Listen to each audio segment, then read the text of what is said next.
So are you forgetting the last position in my Legs Up the Wall series? I hear this often. So, we start here, here, all these different positions depending on what your body can tolerate. And then we do the twist, both sides. And that's where a lot of people stop. And I admit, including myself sometimes, if I'm just too tired to continue. But this last one I put in here years ago because we get so much compression here in the front of our hips from sitting so much. And all of the Legs Up the Wall positions really don't open the front of the hip, pelvis, and the front of the low back. So how do we do that? When you're done with the twist, just continue to roll over onto your side, push away from the wall. So you're about as far as the length of one of your shins, right? And from here, if you can, put your arm underneath. This helps the range of motion of the shoulder here. So I kind of lengthen with this arm. Then we take the top leg and bring it behind you, like so. And if you can make sure that you don't roll back, this is a common thing that happens, okay? Make sure your pelvis is stacked.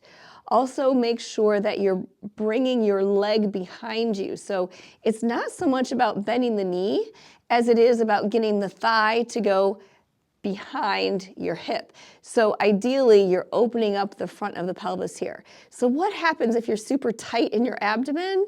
This whole area here, it's the front of the back. So compression in the back can happen, or pulling from tightness in the front of the hip occurs here. This is a great way to open the space. I often see people who have tightness between a rib cage and the pelvis, scrunching them together. So in this position, we're really opening that up. And that was me. I had a lot of tightness on my right side, and even here, I'm opening the rib cage from the pelvis.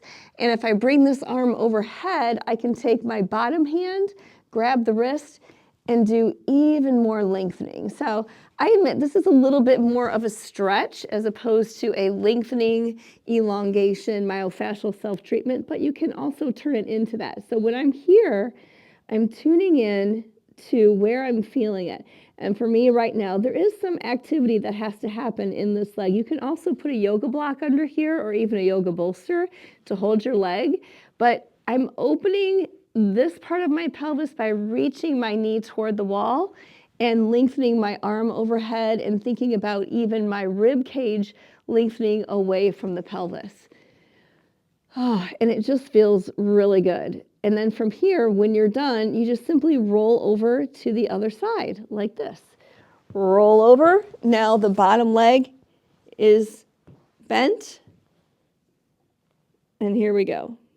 So don't forget your laying down lunge against the wall as the last position to open up the front body. And then I will say one last thing that I do after that is a different take on Legs Up the Wall here. So I'm opening up the front of the body and letting my feet just rest. You can even come a little bit away and just hang out. So see ya.